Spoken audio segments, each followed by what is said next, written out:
تو علی بھائی ویسے آپ ظاہر تینوں مسالک سے ہو کے آئے ہیں، تو آج اگر آپ تھوڑا سا جائزہ لیں کہ ان کے اندر بنیادی اختلاف ہے کیا؟ مطلب دو تو حنفی مسلک کو، اسکول آف تھاٹ کو، ایک ہی اسکول آف تھاٹ کو فالو کرتے ہیں، اچھا وہ جو تصوف ہے اس کے بارے میں بھی کچھ نہیں ہے، اہل حدیث بھی ایک تحریک تھی جو اب فرقہ بن چکی ہے، اور اس کے اندر بھی لوکل بہت ساری چیزیں ہیں، اس کے اندر بھی تصوف کو بھی تسلیم کیا جاتا ہے، غزنوی خاندان پورا وہ کرتے رہے، تو اب ہے کیا مسئلہ؟ کیا ہے مسئلہ؟ روٹی چندہ فی الوقت تو یہی مسئلہ ہے، کیونکہ اگر یہ نہ ہو تو ایک دوسرے کو ایکسیپٹنس دینا، یہ کیوں اپنی مساجد الگ کرتے ہیں، کہتے ہیں ایک دوسرے کے پیچھے نماز نہیں ہوتی، یہ تو اس وقت کا پریزنٹ مسئلہ ہے۔ باقی سٹارٹ کہاں سے ہوا تھا؟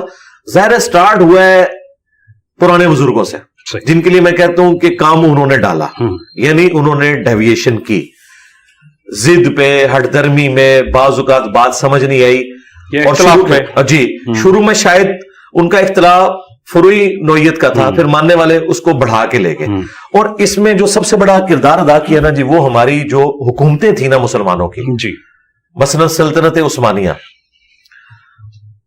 1517 سے 1917 تک، 400 سال تک انہوں نے حرم مکہ میں 4 مسلح ڈال کے رکھے، حنفی، شافعی، مالکی، حنبلی۔ انہوں نے اسلام کی جمعیت کو کیسے توڑا؟ 4 امام کھڑے کر دیے۔ اگر چاروں اہل سنت کے امام حق پر تھے تو بھائی آپ 4 نمازوں میں آلٹرنیٹو ڈیوٹیاں لگا لیتے کہ فجر حنفی پڑھائیں گے، زور شافعی پڑھائیں گے، اور اسی طریقے سے عصر مالکی پڑھائیں گے، اور مغرب جو ہے وہ حنبلی، اور پھر عشاء میں پھر حنفیوں کی باری آ جائے گی۔ یہ نہیں انہوں نے کیا، پیرلل میں مسلح، پیرلل میں نمازیں، اور اس وقت تو بعض اوقات بیچارے وہ جب پیرلل میں مغرب کی نماز تو کٹھی ہو رہی ہوتی تھی نا، وہ بعض اوقات ایک امام کی نماز دوسرے تک پہنچتی تھی، وہ سر جو ہے وہ سجدے سے اٹھا لیتا تھا، بعض بتا دیتا وہ نہیں یہ ہمارا امام نہیں، وہ والا ہے۔ یہ سارے تماشے لگتے تھے۔ یہ کس کی سرکردگی میں ہوا؟ سلطنت عثمانیہ کی، ٹھیک ہے۔ یہ حکومتیں چونکہ گود لیتی تھیں اور یہ اس طریقے سے پروان چڑھتا رہا۔ باقی یہ سعودی حکومت جب آئی ہے، انہوں نے مسلح اٹھا کے ایک مسلح کیا، یہ ان کی پازیٹیو چیز ہے۔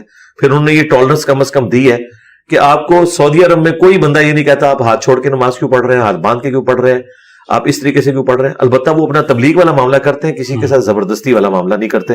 جس طرح یہاں پہ حنفیوں کی مسجد میں آپ اونچی آمین کہہ دیں یا رفع الیدین کریں تو ان کے اندر کتنا غصہ ہے۔ ان سے پوچھیں یار، ایک طرف آپ کہتے ہیں چاروں امام حق میں ہیں، تو 3 امام تو رفع الیدین کرتے ہیں، امام مالک، شافعی، احمد بن حنبل۔ مالکیوں میں 2 گروہ بعد میں بن چکے ہیں، لیکن وہ بھی گروہ اس بنیاد پہ نہیں کہ رفع الیدین کو منسوخ مانتے ہیں، وہ کہتے ہیں بغیر اس کے بھی نماز ہو جاتی ہے، رفع الیدین کو بہرحال وہ بھی مانتے ہیں۔ بھائی 4 ججز میں سے 3 نے یہ فیصلہ دیا، اور پھر جب اہل سنت کے یہ امام دیکھیں یہ تو سارے کے سارے رفع الیدین کوئی پرائرٹی دیتے ہیں، تو یہ تو وہ ہمارے استاد مولانا اسحاق صاحب رحمہ اللہ کہا کرتے تھے کہ پہاڑ کے مقابلے پہ چوہے والا سائز بھی نہیں ہے ان کے مسائل کا، لیکن ان کا کانفیڈنس لیول عروج پہ اس لیے کہ انہوں نے حکومت کی ہے۔ قاضی ابو یوسف نے وہ عہدہ قبول کر لیا تھا کہ جو امام حنیفہ نے ریجیکٹ کیا، پھر حکومتی لیول پہ جو آپ کی بنو عباس تھی، عباسی امپائر، انہوں نے فقہ حنفی کو رائج کیا ہے پوری دنیا کے اندر۔ اس وجہ سے دوسری طرف اہل حدیث کو اتنی پذیرائی نہیں ملی، تھے اس وقت بھی یہ اہل حدیث جو آپ تحریک کی بات کر رہے ہیں نا، یہ آپ نشت ثانیہ کے ہے، شروع سے ہے۔ امام مسلم نے مقدمے میں لکھا ہے اہل حدیث کے بارے میں، اہل سنت کے بارے میں، امام بخاری نے لکھا ہے، امام ترمذی نے لکھا ہے، اور یہ ٹرم اس وقت سے یوز ہو رہی ہے، اصحاب الحدیث، اہل سنت۔ ایون شیخ عبد القادر جیلانی نے لکھا ہے کہ اہل حدیث ہی اہل سنت ہے۔ تو پریکٹیکلی یہ سب کچھ موجود تھا، لیکن وہ ظاہر ہے کہ جب حکمرانوں نے گود لے لیا ان مسالک کو، اور پھر جو صوفیات تھے نا یہ سوٹ بھی کرتے تھے حکمرانوں کو، کیوں؟ دوسرے لوگ تو پھر باغی ہو جاتے ہیں، صوفی ان کو سوٹ کرتے ہیں۔ جب مغل امپائر کے بھی جو بڑے ہیں وہ بھی درباروں میں بیٹھے رہتے تھے تو درباروں والے بھی سوٹ کرتے تھے۔ اورنگزیب عالمگیر ہمارے پرکھ ہیں، میں مغلیہ خاندان سے ہوں، تو میں تو یہ حق رکھتا ہوں کہنے میں کہ اس کے بارے میں مشہور ہے کہ وہ ٹوپیاں بنا کے گزارا کرتا تھا، اور جی نماز اس نے کبھی نہیں چھوڑی، لیکن کوئی بھائی بھی زندہ سلامت نہیں چھوڑا، باپ کو بھی قید میں ڈلوایا 9 سال کے لیے، اور یہ اسی عورت کا بیٹا تھا جس کے لیے تاج محل اس کے باپ نے، شاہ جہاں نے بنوایا تھا۔ یہ ان لوگوں کا حال تھا۔ یہ مسلمان حکمران تھے، مسلمان حکومتیں تھیں، ना ये इस्लामी हुकूमतें थी ना इस्लामी हुक्मरान थे, ये मुसलमान हुक्मरान थे, इसमें कोई शक नहीं अली भाई। लेकिन एक देखें दूसरा वर्जन भी मौजूद है। मसलन आपने एक मिसाल दिया हरम के मसलों का, तो उसमें भी ये कहा जाता है कि टॉलरेंस लेवल ये था कि खुद हनफी थे अपना उस्मानी सारे, लेकिन उन्होंने चारों इमामों को वहाँ पे रखा, और वो जो दलील देते हैं वो ये है कि मसाइल के अंदर, मतलब वज़ू के मसाइल के अंदर है, हनफियों के नज़दीक अगर खून बह रहा हो तो नमाज वज़ू जो है ना वो साकित हो जाता है, जबकि मालिकियों के यहाँ है तो वो इमाम उसके सामने अगर पढ़ेगा तो वो जो है ना उसकी तो नमाज नहीं हुई, मुक्तदी की, इमाम की तो हो गई, तो इसलिए उन्होंने उसको टॉलरेट किया। तो एक अच्छा दूसरी चीज़ एक और भी है अली भाई, मैं थोड़ा सा इसको मैं जो चीज़ जानना चाह रहा हूँ कि मतलब ये 400-500 साल जब रहे तो क्या उलमा ने इसके ऊपर को बड़ी तहरीक चलाई कि ये गलत है, वो गलत हो रहा है? तहरीक चलाने वालों के लिए यूट्यूब तो नहीं थी ना, वरना इंजीनियर जैसे लोग उस जमाने में मौजूद थे। सही। इमाम इब्न तैमिया वो बागी थे इस पूरे सिस्टम के, 728 हिजरी में फौत हुए हैं। नहीं, लेकिन वो तो उस्मानियों से बहुत पहले की बात है, पहले की बात है। इसका मतलब है कि उन्होंने बगावत किनके खिलाफ की थी? हम कब कह रहे हैं कि उस्मानियों के दौर में ये तसव्वुफ और फिरका वारियत थी। फिरका वारियत तो शाह वलीउल्लाह देहलवी ने हुज्जतुल्लाह अल बालिगा में लिखा है कि पहले 300 साल सलामत गुजरे हैं, 4वीं सदी हिजरी में ये बिदअत शुरू हुई, इमामों की अंधी तकलीद, इसको बिदअत लिखा है उन्होंने। और हमारे मदारिस में हुज्जतुल्लाह अल बालिगा सिलेक्टिव स्टडी करवाई जाती है। शाह वलीउल्लाह को आप बरेलवी देवबंदियों से पूछें, वो कहेंगे हमारे मुजद्दिद है, अहले हदीस कहते हैं हमारे मुजद्दिद हैं, और पढ़ा किसी ने भी नहीं हुआ।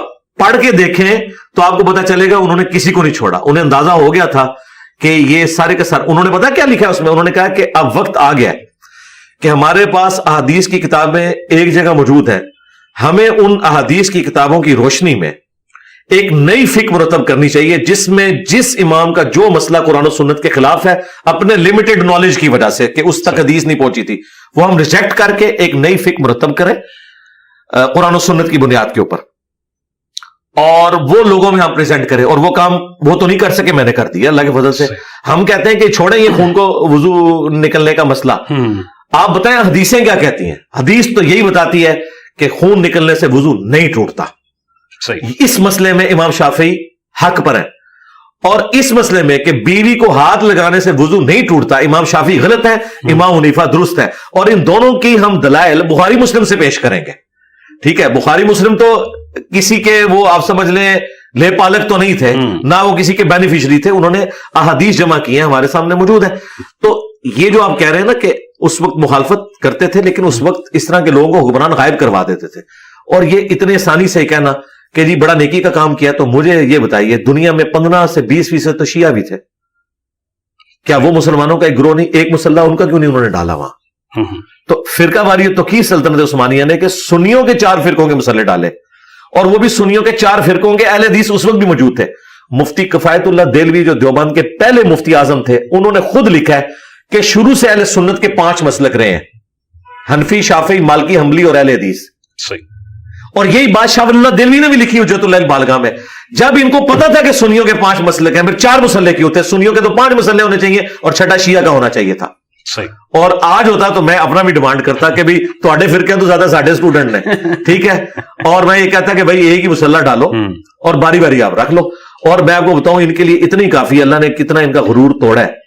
8 हनफियों का एक मुसल्ला हो ही नहीं सकता। बरेलवी और देवबंदी इतनी बड़ी तफरीक है कि ये आपस में ही लड़ेंगे, हनफियों के भी 2 मुसल्ले डालने पड़ जाएंगे। तो जो लोग इनके बुजुर्ग कहते थे ना कि हजरत ईसा अलैहिस्सलाम फिका हनफी के मुताबिक अमल करेंगे, तो फिका हनफी तो गए हम वो पठान वाला नहीं करता, वो तो गए। ये मतलब डिबेटेबल हो गया कि वो जो है बरेलवी होंगे या जाहिर है जी, बताए ना किस फिका हनफी में अमल करेंगे। ये बात ही जाली थी। ये लिखी मुजद्दिद रफ़सानी शेख अहमद सरंदी ने, जिसे मुजद्दिद ये लोग कहते हैं, उसने यहां तक लिखा कि अगर कोई पैगंबर भी इस उम्मत में आया ना तो वो फिका हनफी में से आएगा, अगर आता तो। अब देखें, इस किस्म की बातें करके इन्होंने इस्लाम की खिदमत की है।